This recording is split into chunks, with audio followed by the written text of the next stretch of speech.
Aquí estamos de nuevo en la Filosofía en Canal, en nuestro estudio sobre Marx y sobre todo sobre la sociedad capitalista en la que hemos afirmado que todavía vivimos, por mucho que algunos se hayan empeñado en lo contrario. Comenzamos aquí nuestro capítulo 8, en el que vamos a iniciar una especie de descenso a las profundidades. Vamos a intentar encontrar algo así como la pieza fundamental a partir de la cual funciona este mecanismo que hemos estado describiendo en los capítulos anteriores, esta especie de rueda de ratón que no para de girar. ¿Cuál es la pieza fundamental? Es decir, ¿cuál es el verdadero origen estructural del capitalismo? ¿Cuál es, en definitiva, el secreto profundo del capitalismo, de la producción capitalista?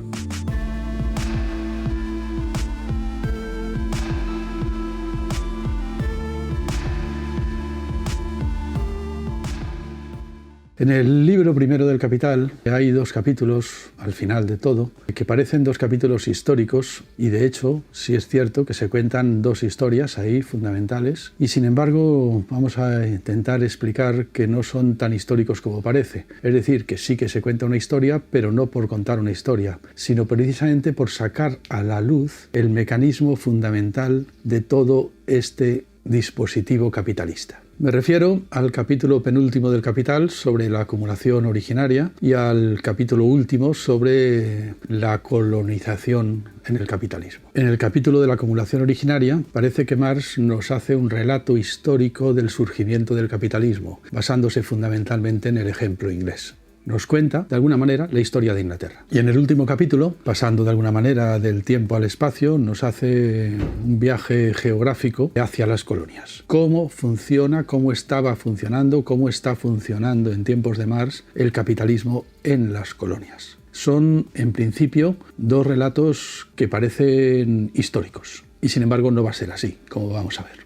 Hay que fijarse muy bien en lo que ocurre en estos dos últimos capítulos. Para mí, los más importantes del Capital también lo eran para Althusser y para Balibar. En principio, parecen, algunos lo interpretaron así, como una especie de complemento histórico de lo ya dicho. Hasta ese momento Marx se ha dedicado a deducir el concepto de valor, el concepto de plusvalor, etcétera, etcétera, etcétera, y ahora nos cuenta cómo históricamente surgió la cosa. Pues bien, no es así, no es así. Es verdad que Marx nos cuenta una historia, pero no para contar la historia, la genealogía de cómo surgió el capitalismo, sino para explicarnos más bien algo que tiene que ver con el presente, la esencia profunda en la que el capitalismo consiste. Lo que pasa es que esta estructura profunda, como casi todas las cosas profundas, no es visible a simple vista. No es experimentable en el mundo que antes llamábamos la caverna platónica, en ese mundo de la experiencia vital de todos los días. Como casi todas las cosas profundas, permanece en la oscuridad, sustentando todo lo demás. Permanece olvidada. También como casi todas las cosas importantes. Y sin embargo, se puede recordar. Se puede recordar porque si repasamos la historia de Inglaterra y si observamos cómo funciona el capitalismo en las colonias, ahí donde todavía está surgiendo, resulta que de pronto nos acordamos de cosas muy importantes. Ahora bien, esta forma de recordar, este sentido del recuerdo, este sentido de lo que Platón llamó la reminiscencia, no es sencillamente recordar cosas pasadas, es más bien recordar la esencia del presente, recordar qué es lo que ocurre en las profundidades estructurales para que ocurran las cosas que ocurren en el mundo de los hechos cotidianos. Siempre que se recuerda una anterioridad, pero es una anterioridad, se trata de recordar una anterioridad que no es una anterioridad cronológica, sino una anterioridad, si queréis decir, ontológica, o si queréis decir, una anterioridad estructural. Se trata de ir a las profundidades estructurales de lo que nos está pasando. Es en este sentido en el que se podría decir que en estos capítulos lo que se inicia más bien que un viaje histórico es un viaje al mundo inteligible de Platón. Bueno, fijaros que cuando yo era profesor de instituto, precisamente para explicar a Platón y para que no se dijeran esas tonterías que se suelen decir sobre que Platón dividió el mundo en dos porque estaba loco y creía que había un mundo de esencias redondas muy profundas y muy eternas, ¿no? Esas tonterías que se dicen que por supuesto no tienen nada que ver con Platón, ¿no? Para explicar lo que era una idea en Platón, lo que era una forma, lo que era, quizás podríamos traducir incluso hoy en día, una estructura, recurría precisamente a estos capítulos de Marx. Es decir, intentaba explicar a Platón a través de este experimento marxista. Hoy quizás podemos hacer al revés. explicar a Marx gracias a una metáfora platónica. Vamos a contar la historia de Inglaterra, pero no porque nos interese especialmente la historia de Inglaterra, que a lo mejor también, no. El viaje hacia los orígenes del capitalismo en Inglaterra tiene que ver con un viaje a las profundidades estructurales de nuestro presente, del presente de la Inglaterra capitalista que Marx tiene delante de las narices. En la historia de Inglaterra se ve lo que nosotros ya no podemos ver. Ahora bien, en algún capítulo anterior, ¿verdad?, ya estuvimos acostumbrándonos a la idea de que hay ausencias que producen efectos. Decíamos, la gramática del lenguaje produce efectos y, sin embargo, los produce mejor cuanto más ausente está. Lo mismo pasa con la estructura. La estructura produce sus efectos mejor cuanto más ausente está. Por eso, precisamente, es una estructura. Es decir, vamos en busca de una ausencia que produce efectos. Esa ausencia capaz de producir efectos que da razón de por qué la sociedad capitalista es precisamente capitalista. Así pues, estos dos capítulos no son dos capítulos históricos. Cuentan una historia, pero son los capítulos, podríamos decir, más estructurales, más profundos de todo el Capital de Marx. Tenemos que hacer un resumen muy apretado aquí, pero no hay más remedio que rebobinar un poco, bueno, rebobinar casi hasta el principio, para recordar algunas cosas elementales. Habíamos partido de un ciclo, el ciclo MDM, llevo mercancías al mercado, las vendo y con el dinero obtenido compro otras mercancías. Y investigando ese ciclo, habíamos obtenido la definición de valor en tanto que trabajo cristalizado en una mercancía. Para definir el concepto de plusvalor, habíamos tenido que plantear otro ciclo posible. El ciclo dinero, mercancía, dinero. Dinero prima, porque ese dinero prima tiene que ser mayor que el dinero invertido inicialmente. Se podría pensar quizás que lo único que estamos haciendo es comenzar el ciclo por dos puntos distintos. En el primero comenzamos por la mercancía y llegamos a la mercancía, y en el segundo comenzamos por el dinero y llegamos al dinero. Esto es pura escolástica marxista y, como ocurre con casi todas las escolásticas, pues está muy mal contado. Ya lo advertimos en su momento. No es verdad que sean el mismo ciclo. De alguna manera ha habido un truco por el camino. El segundo ciclo no es dinero, mercancía, dinero. Es dinero, mercancía, una específica mercancía, la fuerza de trabajo. Y eso que podríamos llamar el uso de la fuerza de trabajo no es el uso de la fuerza de trabajo, aunque quizás sí también en algún sentido metafórico, retórico. Es un cambio por entero de terreno que nos lleva a un sitio muy distinto que el mercado, que es el terreno de la producción. Es algo así como dinero, compra de fuerza de trabajo, fábrica, mercancías fabricadas en la fábrica, dinero. Por el camino, aunque alguien podría negarlo, claro, nos hemos escapado del mercado hacia otro terreno enteramente distinto, un terreno en el que ya no reina el lema de la Revolución Francesa, ya no reina el lema, pues podríamos resumir diciendo algo así como libertad, igualdad, propiedad. En realidad, como ya advertimos hace tiempo, la tradición marxista hizo muy mal negocio al resumir el ciclo del capital en la fórmula DMD', porque de alguna manera eso no es más que la apariencia mercantil del verdadero ciclo, que es algo así como ya decíamos al principio, ¿verdad? Dinero, fuerza de trabajo, producción, mercancía, dinero. No se sabe cómo pudieron ser tan tontos de escoger como fórmula favorita para explicar lo que es el capitalismo, lo que no era más que su fórmula mercantil, su fórmula mistificada, haciendo el juego precisamente a las pretensiones del propio capitalismo, del propio capital, que está muy interesado en intentar deducir el capital de las leyes del mercado. Es decir, hay capitalismo porque hay mercado. Y cuanto más se generaliza el mercado, más capitalismo hay. Pues bien, esto es un cuento chino. Es el cuento que precisamente Marx llama en estos capítulos últimos del libro primero del Capital el mito de la acumulación originaria. La clave está en preguntarnos por qué unas personas llegan al mercado con mercancías para venderlas y comprar otras, y otras personas llegan al mercado con dinero para luego obtener más dinero. Hay dos clases sociales en juego. Unos llegan al mercado con mercancías, o mejor dicho, llegan al mercado con una única mercancía, la fuerza de trabajo de sus brazos, y otros llegan al mercado con dinero para comprar esa fuerza de trabajo. Son dos clases sociales, lo vamos a ver enseguida. Lo que no sabemos es por qué de pronto la humanidad se ha dividido en dos clases sociales distintas. Y hay sin duda una manera de explicarlo, contando un mito, el mito de la acumulación originaria. Si nos ponemos a contar ese mito, nos salen, bueno, pues unas cuantas clases de economía de esa que se estudia normalmente en las facultades de económicas. Rememoremos nuestro idílico mercado de concurrencia perfecta dirigido por la mano invisible de Adam Smith, ese mercado en el cual precisamente hemos deducido el concepto de valor.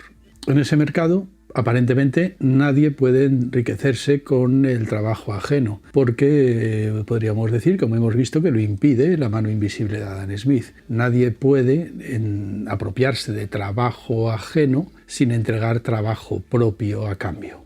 ¿Esto significa que no pueden surgir desigualdades? Sí pueden surgir desigualdades, porque pongamos por caso, puede haber algunos trabajadores, productores, comerciantes, que después de vender sus mercancías vayan inmediatamente al mercado a comprar otras que le vienen bien. Entonces se puede decir que todo lo que obtienen en el mercado con la venta de sus mercancías se lo gastan en otras. Son, podríamos decir, los productores católicos, ¿no? Decíamos antes un poco en broma. Pero en este universo de productores católicos de pronto empiezan a llegar productores protestantes. Es decir, personas que lo que hacen es vender sus mercancías y con el dinero, en lugar de comprar otras, lo que hacen es guardarlo, ahorrar e invertir. Y además así se van imponiendo en el mercado. De tal manera que, pasando el tiempo, acaban formándose dos tipos de clases sociales. Dos clases sociales distintas. Unos que lo han gastado todo y otros que han ahorrado y han invertido. Al final tenemos la sociedad dividida en dos tipos de personas, dos tipos de individuos. Unos que han ahorrado y han invertido y otros que se lo han gastado todo de tal manera que al final no tienen otra cosa que vender, no tienen otra mercancía que vender, podríamos decir con palabras de Marx, que su propio pellejo, su fuerza de trabajo.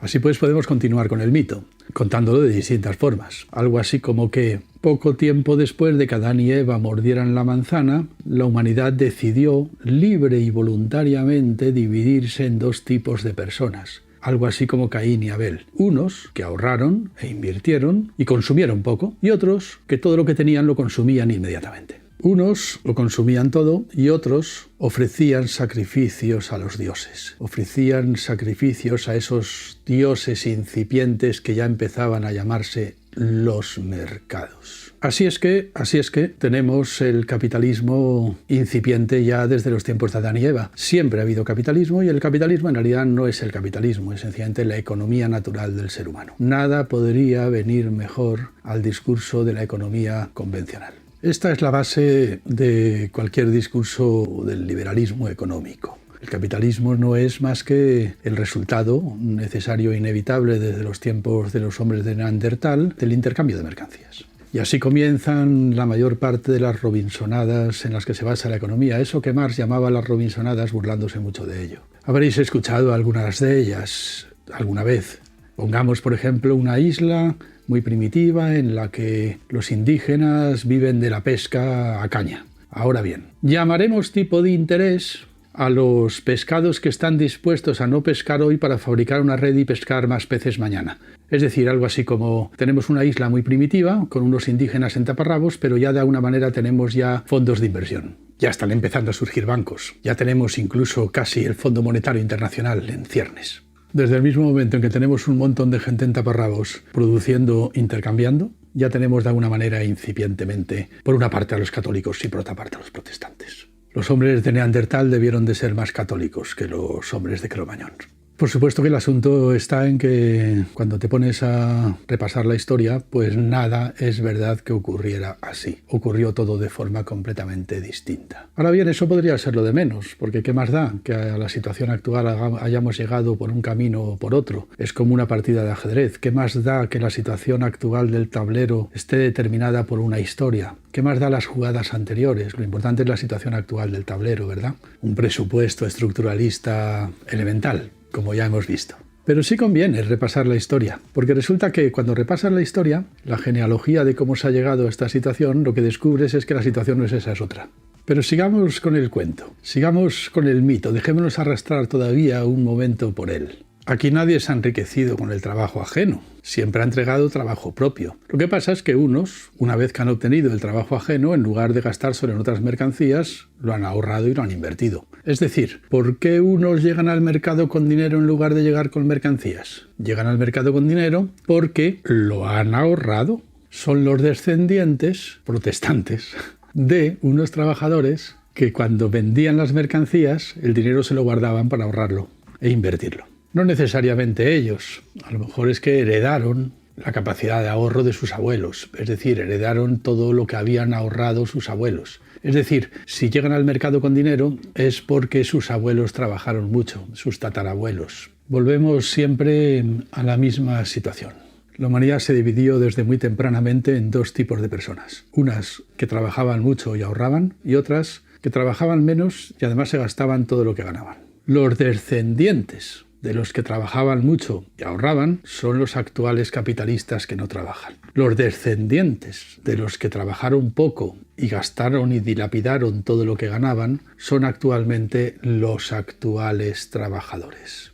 Paradojas de la historia, o bueno, milagros de la historia. Se trata del milagro en el que se fundamenta toda la fe del liberalismo económico.